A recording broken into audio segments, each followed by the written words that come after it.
She actually passed away last year. She was only 57.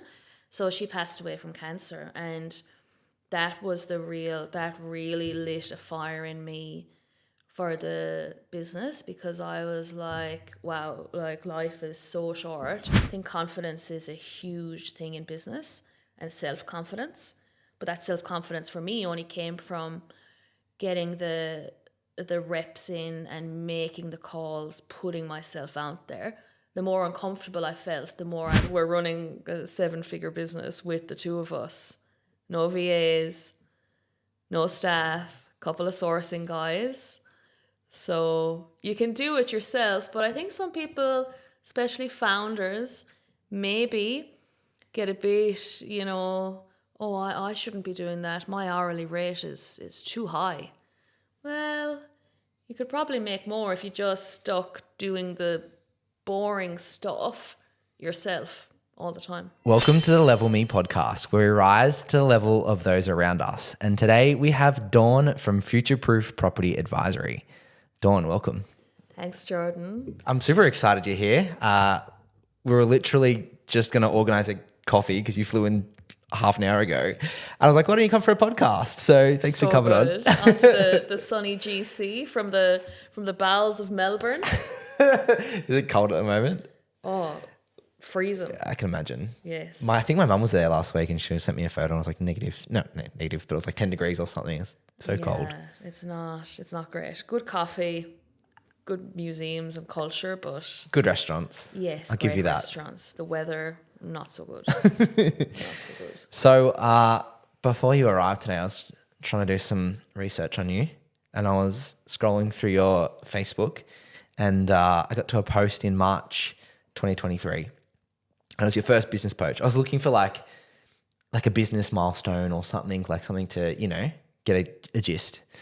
And then prior to March 2023, the next post was from 2011. So there was this like massive gap between 2011 and 2023. What was happening during that gap? That was me deleting everything on my Facebook. Because, you do have a life before business and nobody needs to see you on a party boat in South America. So I like it. I think I didn't like. I think I just stopped going on socials for like 6 years before starting a business, and obviously, personal branding and everything. You kind of now have to have it. But that's funny. So it was that bad, was it? That you had to delete everything? Oh no, it just doesn't really align to a brand that you're building of trust. Everybody enjoys their youth, but I guess you just have to be really mindful when you're building your brand and business as to what's out there online about you. I like it. It's important because anyone can research, like me. Of course. But what were you doing at the time? Like, because you were a nurse before you started the business, hey? Yeah, so I went from saving lives to saving PDFs. So, it's a bit of a transition, but I was an intensive care unit nurse for 12 years. Wow. And trained as a nurse in Ireland. Did lots of traveling with my friends. We traveled all around South America, Thailand, everywhere. Had a very colourful youth. Nice. You got to enjoy it. Yeah, definitely. So you got it qualified as a nurse in Ireland, and were you working over there? Yeah, worked over there for a year, and then every Irish person comes traveling to Australia because you think it's like home and away. But then I flew into we flew into Sydney first, and that was awesome. We lived in Sydney for a year. Then I did some outback nursing in rural Aboriginal communities, and then landed in Melbourne. So I've been in Melbourne for the last 14 years. Oh, wow. My goodness. So was it planned to come and live here, or did you just land and never go home?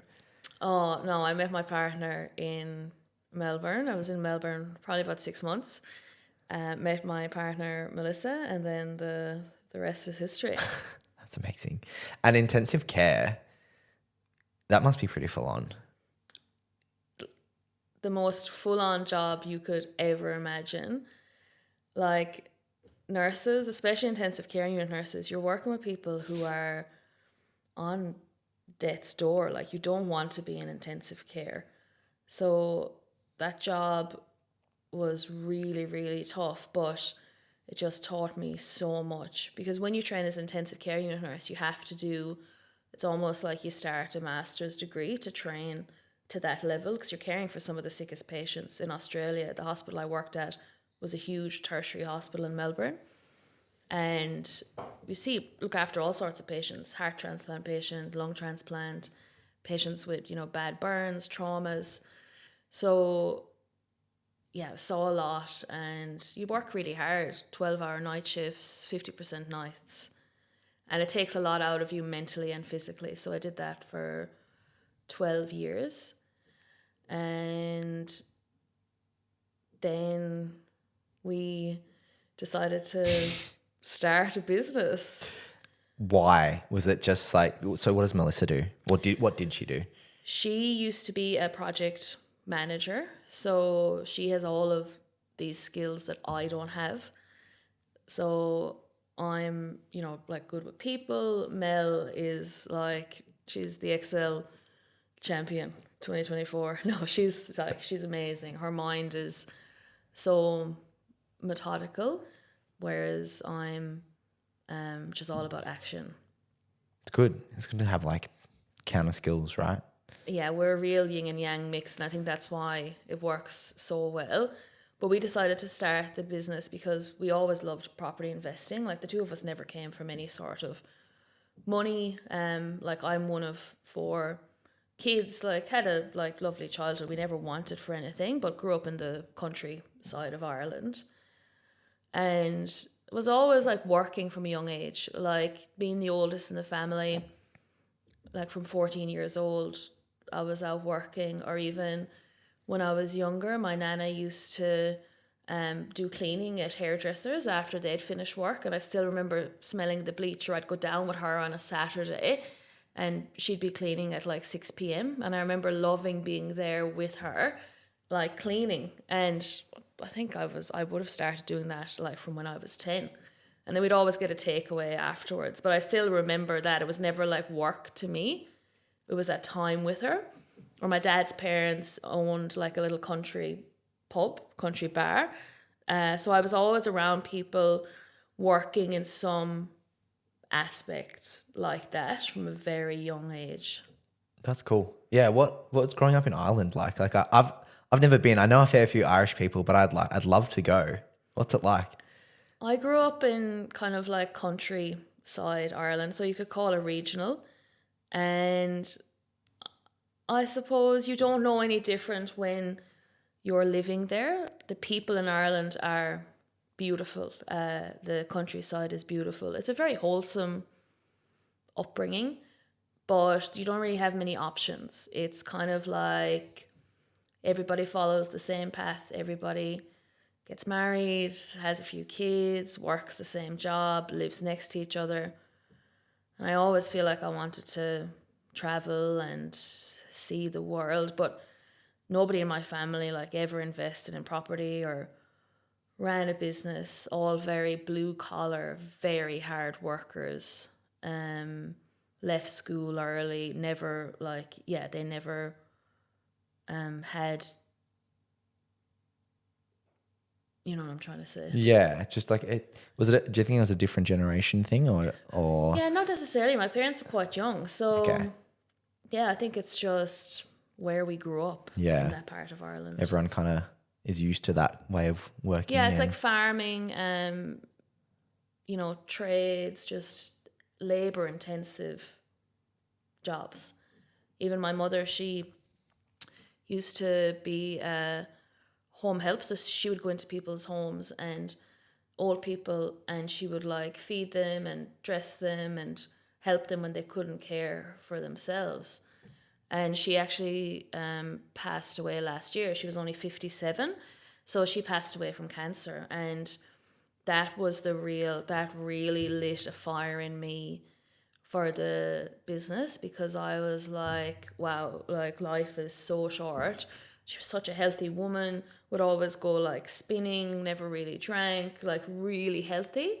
And then she got like wiped out in her years before retirement by this illness. So it just really made me realize, like, I then became afraid of nothing because the worst thing happened to me losing her. So then now I'm not scared of like trying anything new or giving anything a go. I'm so sorry. Oh, yeah, that's life, but That's young, 57. yeah, so young, so young. But that was a real pivotal moment for me because we had started the business. I was back in Ireland caring for my mother. Like, I nursed her at home. It was her wish to pass away at home, so I nursed her, and that was the last person I nursed. After that, I kind of burned the ships, so to speak. I couldn't face back into kind of caring for anyone else after I nursed my mum. So burn the ships and put everything into the business. Like, yeah. Did it come quick? Did she have cancer for a while, or No, was it she like only, like, she fought it so hard. It only, it was kind of from probably 8 months. And yeah, she went from being really healthy and fine to then, yeah, cancer just sucks. But it makes you realize life is short. So if you want to start a business or you have a goal or a dream, just don't worry what anybody else thinks. People are always going to say, like, oh, what are they doing that for? But they're not doing anything. they're only focused on themselves? You only get one life. Yeah, 100%. Interesting. So I think that's a really kind of cool pivotal moment for you. And I love that you burnt the ships on nursing, because like having your last patient as your mum is so significant. And having that pivotal moment just to go, life's way too short. Like, why don't I just focus on exactly what I want to focus on? So you had started the business at that time? Yes. So I was still on WhatsApp with the time difference. Like, if there is clients listening to this, they never knew any of this was happening because that's not their weight to carry. My responsibility is still to help them secure amazing properties. So we were still doing deals in that time. Wow. I would like be up on WhatsApp trying to close, and Melissa was just supporting me through that time. That's crazy. When you started the business, were you still nursing? Yes. So you're doing like a bit of a part-time thing? Yes. So I was still nursing, but then I said to Mel, I just really feel like I need to take long service leave to really give this our all, because what's the worst thing that can happen? You fail and then, but at least you've tried. So we went all in very early on. Of course, it's a luxury of having long service leave, but Melissa continued to work through that time as well as be the brains of the business. And we have a son as well, so we have Harrison. So it's like we're this family that it's like our family business. That's amazing. And that's, I think, a real testimony to you guys and the service that you provide to your clients, because I know you like being that boutique buyer's agency and like touch everyone's hand and like walk them through the journey, where like there's a lot of other buyer's agents that have a much bigger team and it's a much bigger process and everything else like that, where you guys are literally you two and a few others and doing everything, which is awesome. But we'll get to that in a second. So when you started the business, did you and Mel go in together from the start, or was it something that you like, what sparked the whole buyer's agency thing to begin with? So we always loved investing in property, and we went really hard in property the year before we started the buyer's agency. We got like 4 properties in a year when I was nursing and Mel was doing her project manager role. And we started doing that because we wanted Harrison to have a really good education and go to a private school. So that was just a choice we wanted to make. We wanted to have options for our son that we didn't have. So after we got all the properties, we were like, wow, like this could be bigger than just this, or we could really help people to try and emulate what we achieved. So then it was originally only supposed to be a side gig to get us more borrowing capacity because we capped out. I said to Mel, oh, we can just buy help 5 people a year and that'll really help us. So that's where it came from. So did the real estate license and then did the BAI course and then other business courses and then just went straight into it. That's crazy. What did you did you use a buyer's agent for any of those 4 properties, or had you heard No. about where did the whole concept come from? YouTube. So instead of watching Netflix at nighttime, Mel and I became these property nerds where we would just watch hours of YouTube of all these different property influencers and, learning. We were like, oh, we can use equity. We didn't know. So we were trying to really unlearn everything we were taught around debt, because even though both of our parents were fantastic and we had a great childhood, we still didn't have really any real financial literacy. So I think that we both had that desire to learn so we could pass that on to Harrison. Nice, I like it. And it's important, especially with Harrison going, okay, how do we set him up to have a better life than we did? And as you said, you grew up in this atmosphere and era where everyone was kind of doing the same thing and they didn't really know about property investing or investing in general or starting a business. And so you kind of just wanted something different, right? Yeah, it's even just to be able to spend that time with Harrison. That was really big for us because I saw how hard my parents worked. They would be out the door at 6 a.m. and not home until, 8 p.m. at night, especially my dad, working really, really hard and to provide for the family. And we were always trying to think of a way where we could be there for Harrison physically, not just from a monetary point of view. Yeah, I love that. It's really important to us. Yeah, you want to be with them. So you started the business together, you and Mel? Yes. Okay. Yeah, because Mel, we have a very specific set of skills. So Mel has very different skills than I do. Okay. So everything back end, DocuSign, you just have to know your strengths. So Mel knows her role, I know my role, and that's how we execute really, really well together. Is it hard working with a partner? It is, but you learn a lot about yourself and each other. Being in business has been the most transformative thing for me personally ever. I think that's why we have such a successful business, because we reinvest into ourselves, as in to try and grow personally in every way, because the more I grow within myself, the better I can service the clients and our family. But you have to put that work in.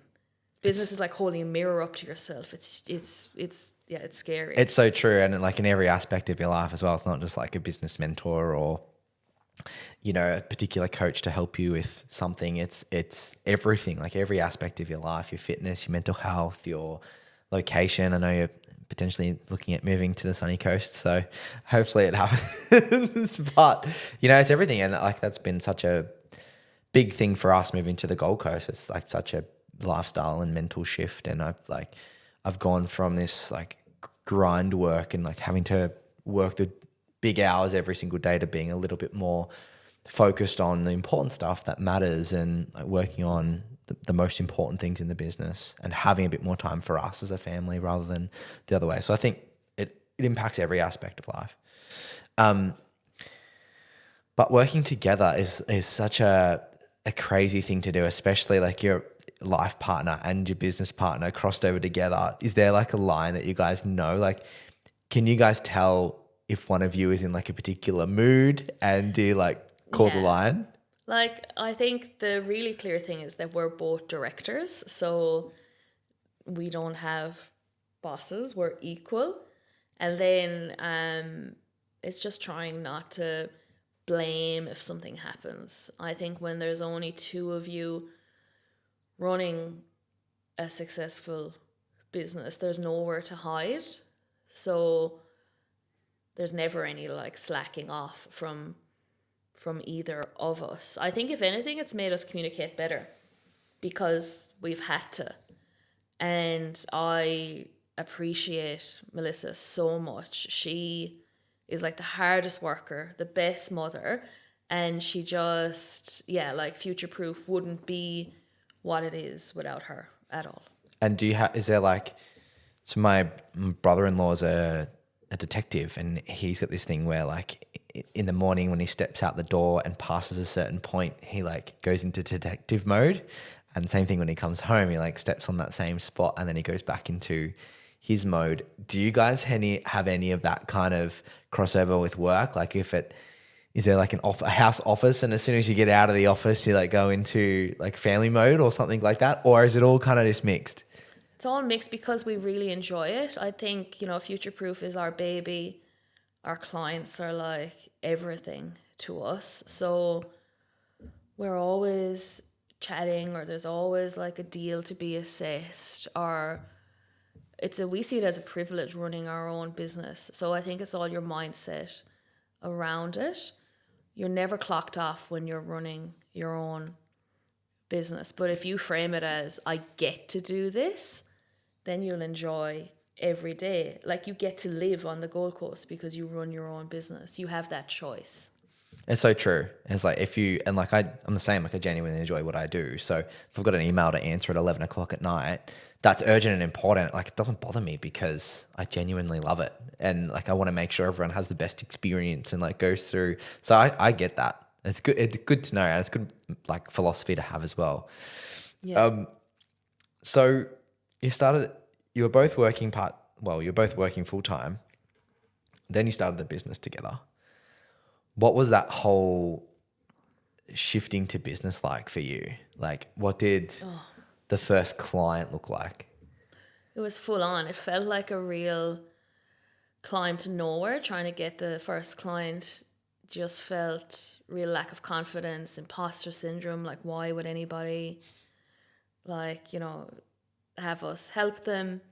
Yeah, it was a lot of self-doubt because you don't have the reps on the board and you just need someone to trust you. You have the reps on the board personally with your own portfolio, but not professionally. Our first client was just beautiful, lovely man, wife. They had a child and they were renting in Melbourne, couldn't afford to buy. So we got them a property in Perth, and then a year later they had more than, I think they were probably up now $150,000 Oh, wow. since we purchased for them. And then it just kind of steamrolled from there. I think confidence is a huge thing in business, and self-confidence. But that self-confidence for me only came from getting the reps in and making the calls, putting myself out there. The more uncomfortable I felt, the more I was like, I need to do this more to really try and grow and hone what we were building. Yeah, having someone pay you money for something for the first time is such a mind-blowing experience. Hey, you're just kind of like, wow, okay, I can. Once you have that first validation, you're like, okay, I've done this once. Then you're like, okay, I can do this multiple times. Yeah. How did you secure the first client? Was it a family member? Was it a friend? Was it a recommendation? Was it a random? Random, yeah. Wow. And it took like multiple phone calls because, you're being honest. I still don't think he knew that he was my very first client. But he's very happy with the result now. And yeah, it's very difficult starting in business. Very difficult, especially when you don't come from a business background. You come from a job where you work for an employer, you have a specific role you have to do every day, to then try and structure your day to be the most productive. Now, I'm not like one of these people where you're going to say, oh, she's having ice baths or she's in some red light. I'm not doing that. I'm just like walking the dog. But still, we're running a 7-figure business with the two of us. No VAs, no staff, couple of sourcing guys. So you can do it yourself. But I think some people, especially founders, maybe get a bit, oh, I shouldn't be doing that. My hourly rate is too high. Well, you could probably make more if you just stuck doing the boring stuff yourself all the time. Well, business is just the boring stuff, right? It's just delivering the best service the right way that you know how to. And if you can be that person that's giving you that touch and feel, then it's super valuable. That's it. So client number, so as a stranger, how do they hear about you? Was it like a Facebook post or like, were you running ads or something? No, never ran any ads. I would always just add value. So it was never the hope of like making a sale. If anybody was having any property questions on different forums or, property chat or any sort of property things, I would always give our perspective of our personal experience in buying property. And so then I was doing that for a year before starting the business. So then that element of trust was built. So then I was just giving a lot of information for free, expecting nothing in return. And then it just came from there. We've never paid for ads. I've boosted a few reels, but we don't have any paid marketing. A lot of referrals now. Our first year in business was in June, but we've helped over 155 people now between the two of us. That's crazy. A few whiteboards. We don't have any business cards. Mel built our website. People don't care about your website or business cards. They care about who you are. You're providing a service. They're trusting you to make a huge financial decision for their family. They don't care about the bells and whistles. I think too many people in business get distracted by the shiny things. I do too. I'm always like, how can I add stuff onto the business? Should I do a course? Should I do this? And people always bring me back to no, simplify your processes, refine your processes, and look after your clients. I love that. I remember one time, I don't know if like, I think we were either on a Zoom or you were sending me a Loom or something like that, but you were literally in the kitchen or next to the kitchen, and like on your kitchen wall, you had a whole layout of all your clients, what priority they're in, like what's next, what do they need, like what needs to happen. And I think that's a real testimony to like, you don't need to have, the best CRM system or the best website or all these things. Like if you've got a process that works and works for you, like that's the best way to do it. Hey. Well, there's no distractions. We're focused on serving the clients, sourcing great properties, and getting them another one. Yeah. So we're in July 2024 and Yeah. the business started in June 2023. Well, the ABN started. We were probably getting our first few clients end of May 2023. Okay. So it's only really been like 14, 15 Oh, we're months. very much in the infancy of business. Yeah. And to go through 150 clients, that's crazy scalability. Talk me through like after client number one, what was the process? Did you guys start to scale quite quickly, or like was it a slow burn to getting client number two? Like how did it move and progress from there? Kind of went to like 4 clients a month. I was still working at the hospital. I remember being on lunch breaks doing discovery calls. I remember even still like our first investment property we bought was in Perth, and I remember closing that on a night shift at like 11 p.m. because it was 9 p.m. in Perth, and this was in the market, was doing nothing. We got a house for like 400k for ourselves. So my mind was always on property from that point. As far as how quickly we scaled after that, it moved quite quickly through word of mouth, the deals we were getting, and just our knowledge around markets. Our whole ethos is helping people build portfolios.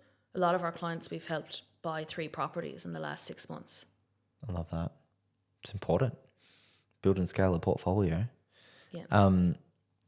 So you went to 4 and it was like predominantly still just providing value to particular communities, word of mouth, referrals, all that sort of stuff? Yeah, no referral partners.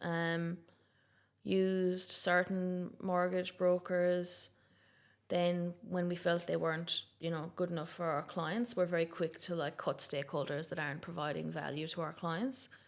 And we don't get paid any referral fees. We're very clean. We only use people that add value to our clients. So our whole business model is built on simplicity, but like the service level is out of this world, I think, because they have access to me all the time. So, and they get to leverage off of that experience. They're not put into some churn, or we never talk about things like funnels. We're very focused on care and authenticity. I love it. When was the point where you decided to go, we're both working full time, but this buyer's agency thing's actually working?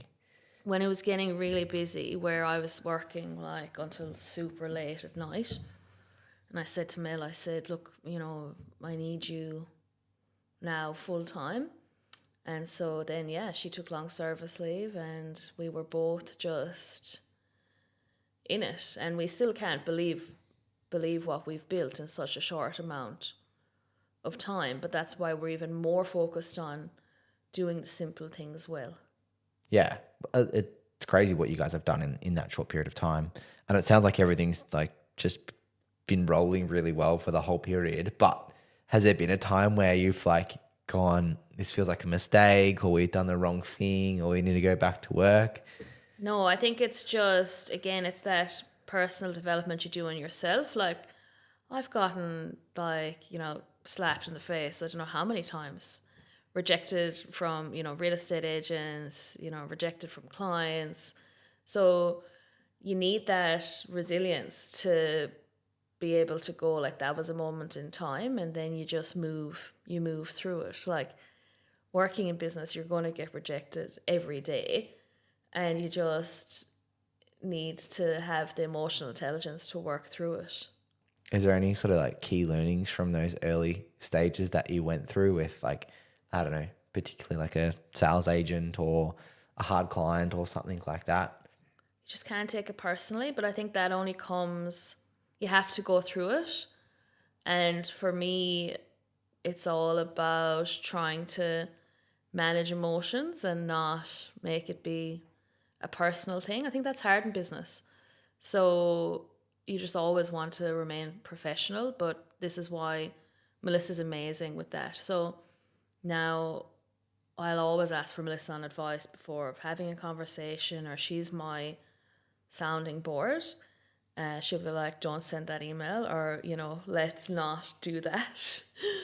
So yeah, it's really good to do that. And I don't know, like, if there is much, like, partners that work in business together. It's pretty rare. Yeah. I'm the same. I've got this little checklist before I send any email. It's like 4 things. It's like, am I in an elevated state of like not thinking about the usual way that I would? Like, am I frustrated, or am I reacting? And it's like, is this got an agenda that I'm pushing that shouldn't be pushing? Like, there's like 4 different things that I go through. So having a partner to bounce that off with would be awesome, because you just have like this proof check before you send any email. But you have to admit you're wrong as well. So I don't know how many people have that insight to say, look, I think I'm not right about this. So yeah, I think you have to be very introspective in business to be successful. So what month was it when you decided to both step out and go on long service leave and ultimately pursue the business?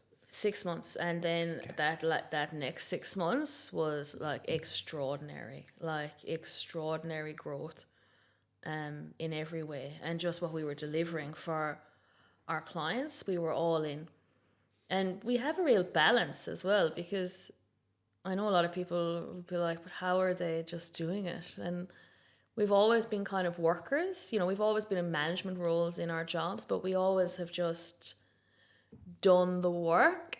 Like, we don't need that, thinking time. We're doers. We're both doers. So I think that just works really well. And if anything, we've more time with our son than we ever had.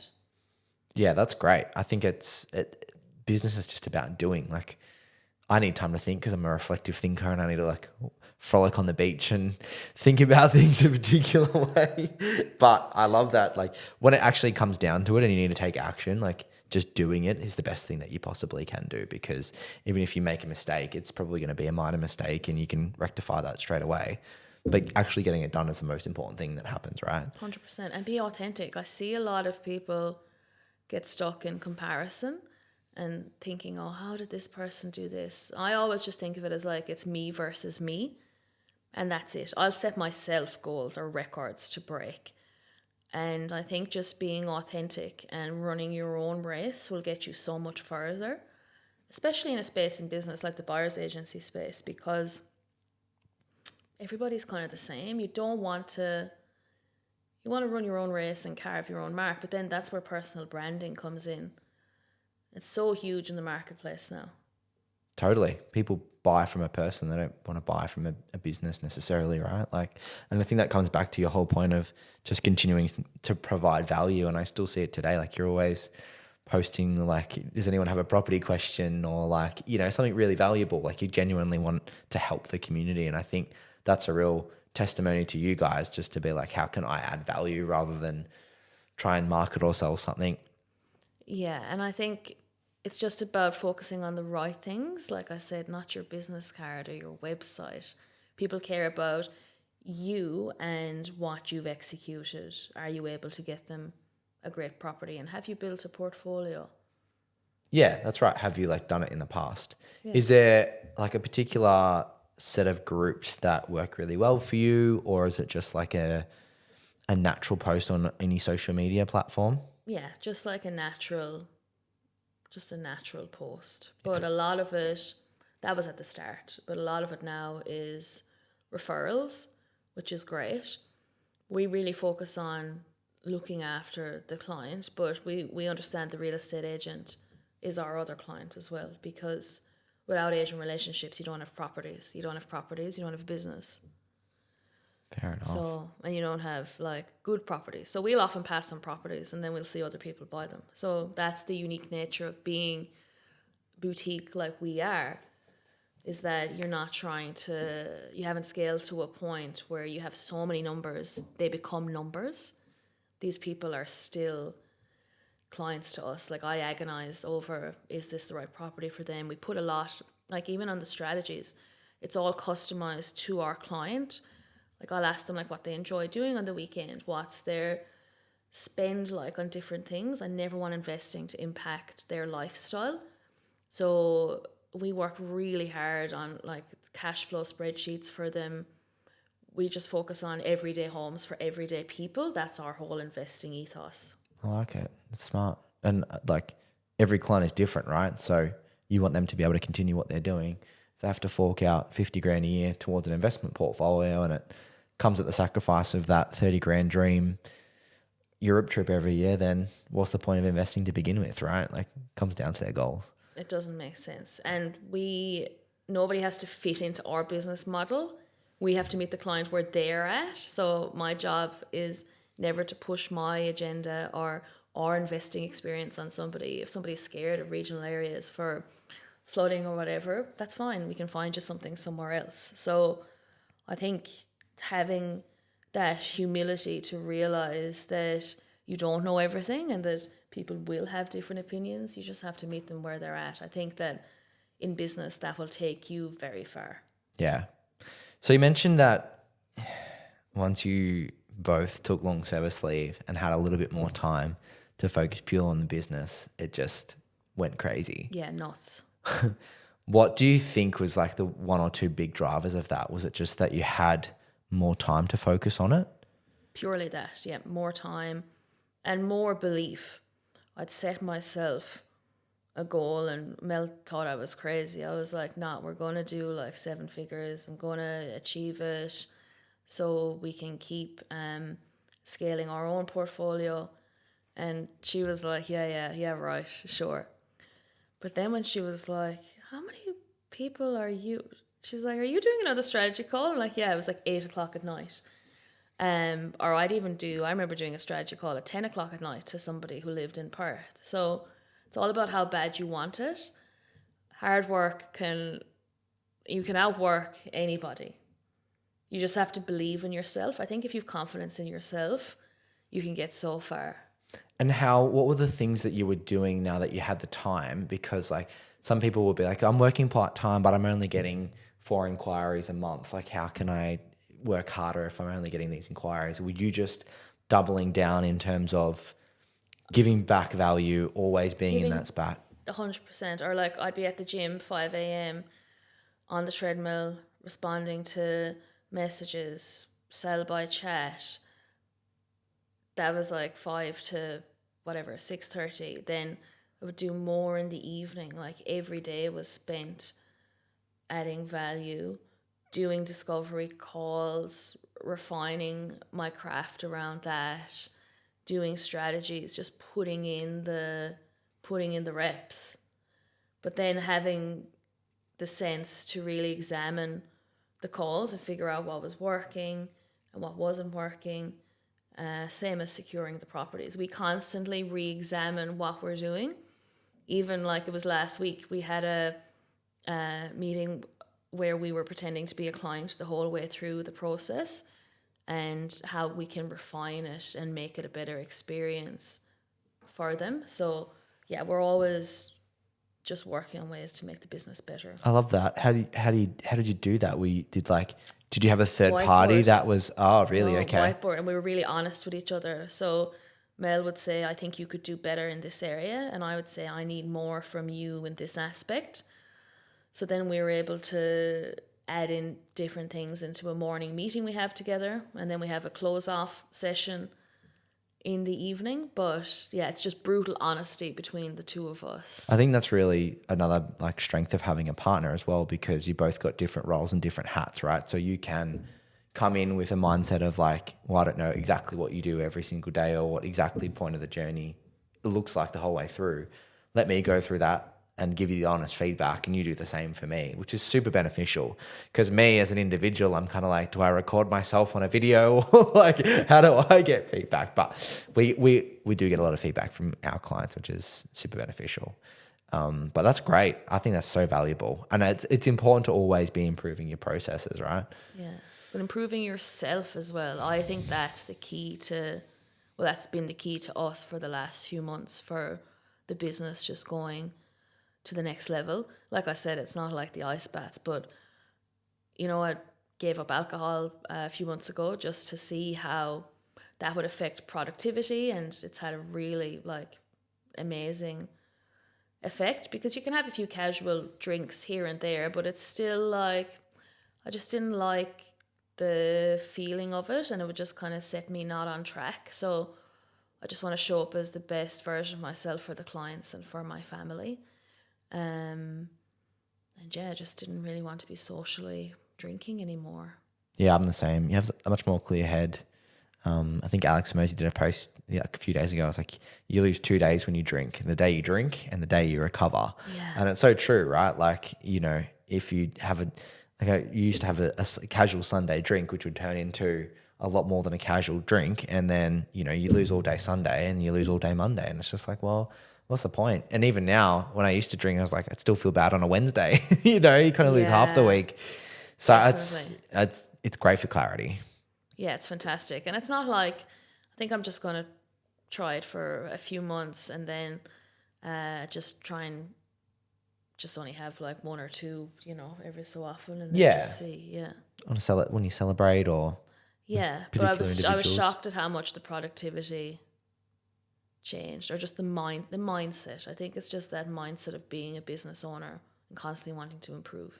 Are there other things that you've done in your personal life that you feel have like improved efficiency or cleared your mind or anything else like that? Exercise. So before starting the business, it wasn't great with exercising.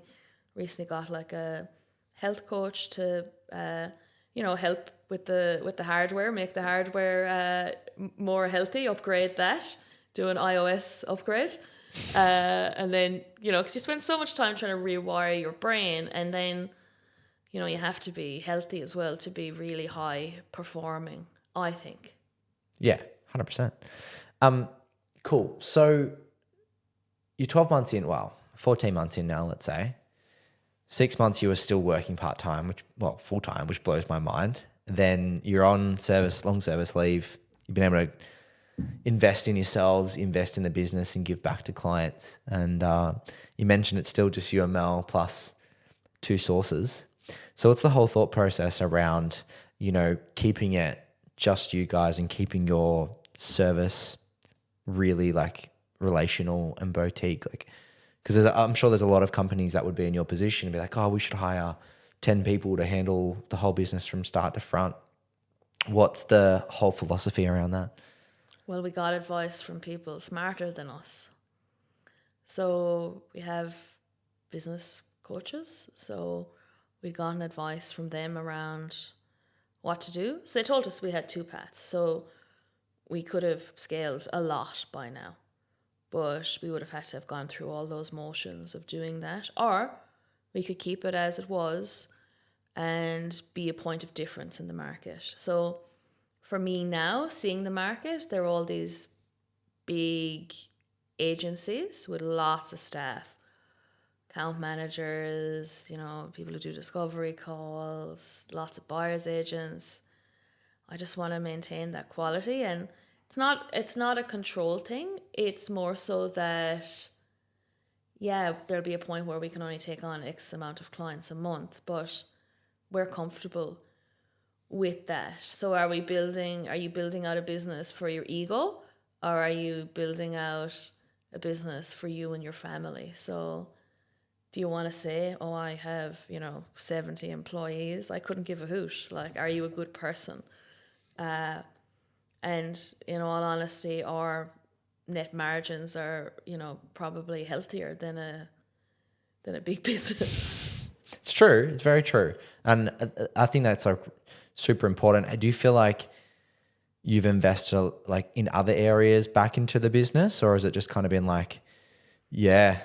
Now we've kept investing into property personally and invested into ourselves to be the best we can be for the clients. We're totally client focused. That's it. Oh, that's the model. what the client wants, right? Yeah. And has anything else in terms of marketing and sales changed from the start? Are you still just trying to give back as much as you can? Have you tried like ads or anything else like that? No. I love it.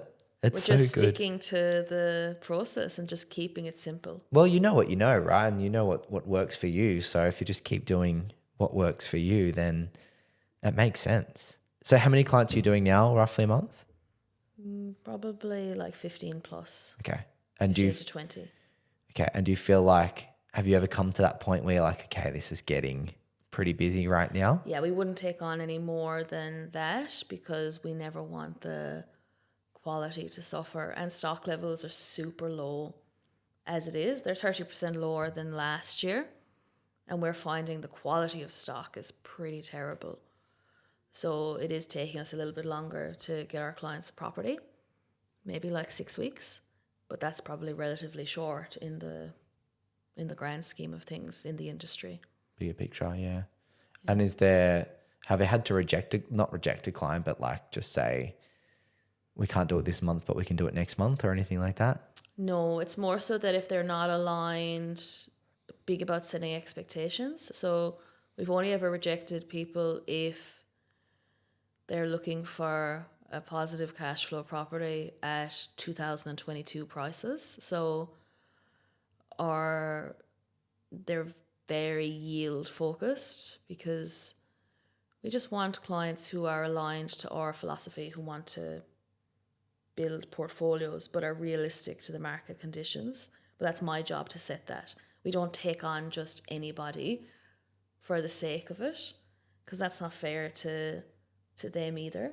Everybody wants to be an investor, but they don't want it to cost them anything. Property investing costs you money, and it will cost you in maintenance. It's a bricks and mortar asset. So true. Have your and Mel's roles changed in any way, shape, or form now that you are getting to 15 to 20 clients, or do you feel like you're kind of still wearing the same hats? Same hats. If anything, we're more efficient and more streamlined. Like, I talk to the clients so much. I'm always touching base with them, keeping them up to date in the process because we can, because you don't have that much to manage. I know other people that might have that many clients that have like 10 staff. But do you really need it? Can you do it yourself? But it depends if you have the skills. So having someone like Melissa, not necessarily everybody would have the skills of a project manager. So I suppose we're very unique in that side of things because she's so smart with everything to do with the back end of the business. She's so efficient. Like everybody would want a Melissa on their team. Yeah, we kind of cover all areas between the two of you, right? Having a Melissa is like having 4 staff members, like having VA, account manager, like everything. You just need someone of that quality. A lot of people say that, right? It comes down to just the people within the business and hiring right and having the right people do the right roles. And I think that's kind of been such a strength of yours is you've got 2 people in the right roles covering all areas. And that's right. Like you could have 4 staff members do the same as one, but why not have one really good one? Because then it's the opportunity cost of taking time to train that staff member. And then the mental load on you, you still want to enjoy your business so that your clients have an enjoyable experience. So for us, I'm really glad we didn't scale. I don't know how rare that is for a business owner to say that. Because sure, we could be making like, a lot more money, but we're really happy doing what we're doing and the service we're providing. Well, there's a difference between making a lot more revenue and making a lot more profit. Correct. Right? So yeah, you could make a whole lot more revenue, but that you might even just be at the same profit or even less, depending on how meager, how much you invest and all that sort of stuff. So it makes sense. And it's funny you say that a lot of people might think it's weird to say that they didn't want to scale, but for the business model and the service and what your goals are as business owners, I think it makes a whole lot of sense. Like you want to have that touch point with every client and help them along the way. And I think it's really important. Like I think a lot of people, I personally have struggled with, do I want to scale? Do I not want to scale? Like, do I want to reinvest? Do I want to put all the money back into the business or use it personally or all that sort of stuff? And I think it's really important to make that decision for yourselves and just go, well, what do we actually want out of this business?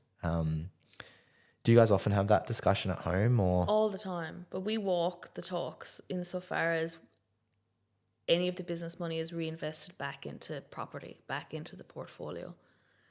So as we're still continuously having that knowledge for our clients and continuing to scale our portfolio, that's really valuable to us.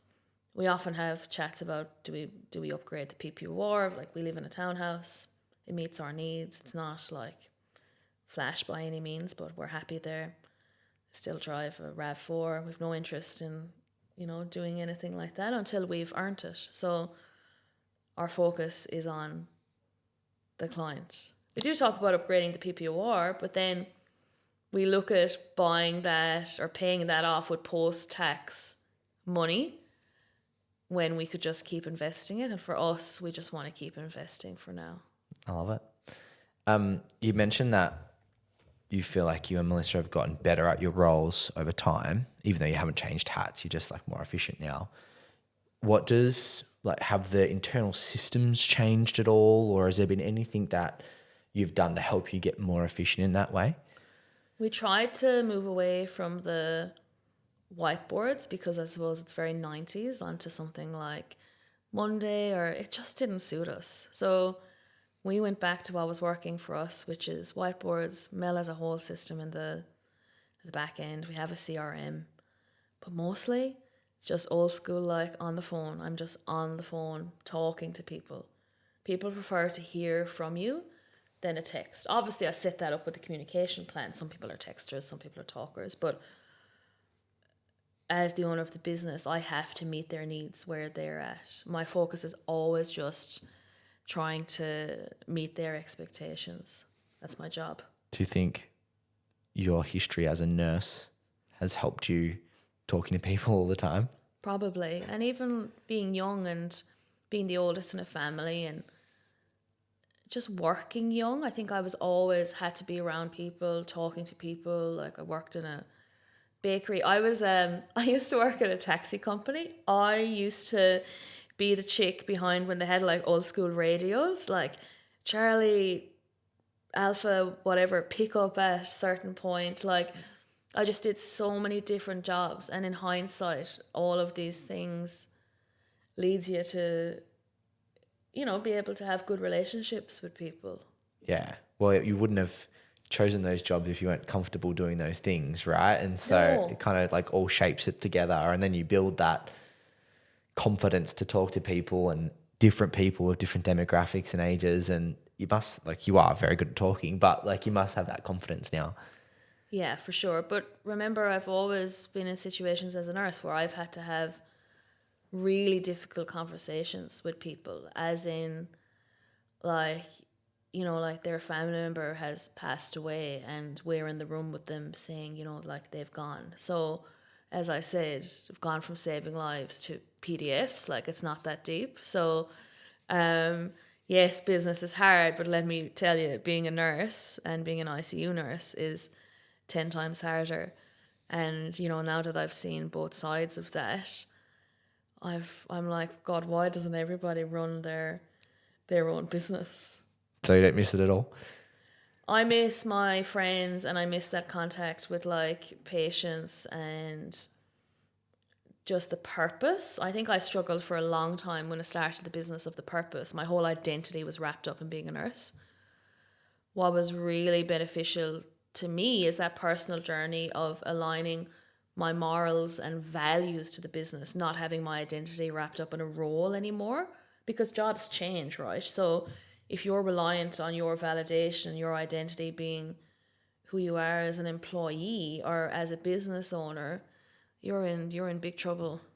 I think a lot of people get stuck in that, right? Like they're in this corporate ladder, they want to climb this corporate role, and they're on this journey and they wrap their identity into like, I'm going to be the guy who gets to the top, or I'm going to be the, these guys that I'm working with now, I'm going to be their manager one day, and they get so focused, and it's like the horses having blinders on to like focusing on that. And there's this big world out there. There's all this other stuff that you can do and become a business and start your own business and all of that. And it's true. You get so wrapped up in your own identity of what you thought you should be or who you think you should be, where there's so much else that's out there. 100%. And people care so much about what other people think of them. That's why they don't take chances. It's like when you first start posting content online or taking videos, you're like, oh, Jesus, I look like a right lemon, But nobody cares. Everybody's just worried about themselves. And, are you really going to live your life based on what somebody else thinks? That's not living, because you're scared of what so-and-so will say about you. Let them talk. Sometimes it's even better for the algorithm if you get a few comments or whatever, right? Like, Absolutely. you're pretty confident on the socials now, but was there a time where you were nervous? Yeah, of course, because you're scared of like people shutting you down or saying like, I don't agree with that. But you just have to keep posting. You have to keep putting yourself out there. I can't stress enough how important confidence and knowledge in your product, your marketplace, like, especially as a buyer's agent starting out, like, get a financial review subscription, like, know what you're talking about and, be that mentor for your clients. They deserve that. I love it. Just niche down in what you know, what your market is, what your space is, and keep it simple. Be the knowledge expert in that. Keep getting advice out. Was there one or two things that you felt has like exponentially grown your business that you would recommend or would help other people to just kind of focus on those things and help them grow? I definitely think having a business coach is a game changer. They have to be the right fit for you. You have to be somebody who works really well with accountability. I think you need to be competitive to be in business as well. You have to be competitive with yourself. And you have to enjoy, reaching your goals. You have to have that drive within yourself. But a business coach, having accountability and learning from someone who has done it, I think is really the game changer. Have you had more than one coach? No, so I've stayed with the same coach from the beginning, and yeah, it was all through BAI with Benny Handler, the one and only, and James Rankin. So they are next level Cool coaches. Yeah. And they just keep you accountable, help you with any areas that Well, you they've need to done it focus on. before. So, like Ben has built an 8-figure buyer's agency. Why wouldn't you take advice or pay for advice from people who've paved the way, and you can learn from their mistakes, and then you can exponentially grow quicker than they ever would have, because you have their wisdom to not make the same mistakes. Knowledge and experience, and Yeah. they kind of put you in that frame of thought of, well, this is what I did to get from here to there, so like this is just how to do it. It's not like you're not, it's the unknown that holds you back, right? When you're kind of like, well, I don't know how to do this, you're just kind of like flailing around, whereas if you've had someone who's already done it, they can guide you through all the steps. But you have to pay for that, and so you need to know that to leverage other people's experience, it's not going to be free. Yeah. So a lot of people talk about like lifestyle balance and work-life balance and all that sort of stuff. Is that something that you've implemented at all, or do you feel like because you just love it so much, you're happy to do a discovery call at 7:00 at night or whatever it might be? I work it around Harrison, so between 5 and 7, I used to book calls in then. I don't now. I keep that time for us in the evening to be with Harrison. I generally will do a lot of strategy calls in the evening because that meets people where they're at as well. So they finish work, they have young kids. And work-life balance, I think we know that we're in the infancy of business. And Harrison sees us more than he ever has. So we're happy to keep pushing it. Like Melissa works incredibly hard. Like I would love Melissa to have more time, but I'm always checking in with her, and she's happy at the moment keeping it going at what we're doing. Cool. That makes sense. And as long as you guys are happy and have a healthy relationship, which is crazy that you're in business with your partner, life partner, business partner, all mixed in together. Yeah, and we're mums as well. So, and I think maybe it's different as a woman in business because, for men, and I don't know, like, a lot of men build like huge businesses, and perhaps there is that role where, maybe their partner, their wife isn't working, and maybe she's at home looking after the kids. Maybe there is that old way of thinking there. I don't know.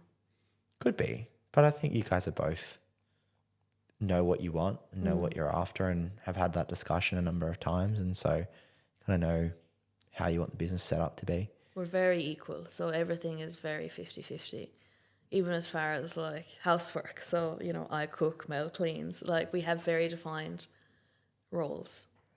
How else do you juggle everything together, being together, working together, having a 4-year-old? Is there like a daily routine that you stick to? We like structure. So, and Harrison likes structure. Kids like structure. But we're very much about, like, we always check in with each other. Like Mel might say to me, look, I only have 10% to give today. I'm tired. Such and such happens. So then I'll take the load of the other 90%. So we're very good at seeing how each other is. But our daily routine is like our son might be up at 5:30 in the morning or 5:00, like, morning, mummies. So, and then we're just up looking after him, and one of us, might go off to the gym while the other one minds Harris. And we do a lot of like tag teaming to make sure like all needs are met, the business needs are met, and our family's needs are met. So Is Harris going into daycare? yeah, he does. He goes to kindy 3 days a week. Okay. But then the rest of the time he's with us. We're having fun, and we're just Running the business running the business. with everyone at home. Yep. Well done. Hats off to you. I know you're like, how are you doing that? Yeah, I'm like, my wife looks after our daughter Summer, and she's at daycare 3 days. I'm like, I can't even imagine doing it all. But well done. You just have to do the work. I think, it's like I said, I think people just get very much in their ivory tower as a business owner, and it's like, oh, I must have employees. No, you don't. You don't need to. Just do the hard work. Do the hard work yourself. Get it done. Get it done. I love it. Cool. For anyone else who is like thinking of starting a business, just started their entrepreneurial journey, might be stuck moving from that phase of full-time employment to stepping out full-time.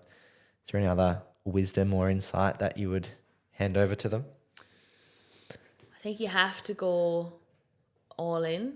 I think obviously if you have a financial buffer and you have that luxury, if you don't, I would try and leverage other people's business experience, and I would get really good at being curious about other people.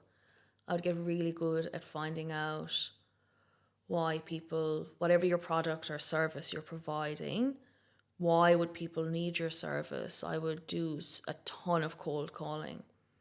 That's what we did at the start. So we still do now. We reach out to a lot of people all the time, just always being curious and asking lots of questions. Ask what their pain point is. Try and solve their pain points. Try and solve their pain point. I love that. Exactly. Well, Dawn, thanks for coming on. Thank you. It's been a great chat. Like genuinely, I'm so impressed by everything. Like being at home with full-time mums, a 4-year-old running around, and doing 150 clients in less than 14 months is crazy. So well done. Thank you. Thanks, man.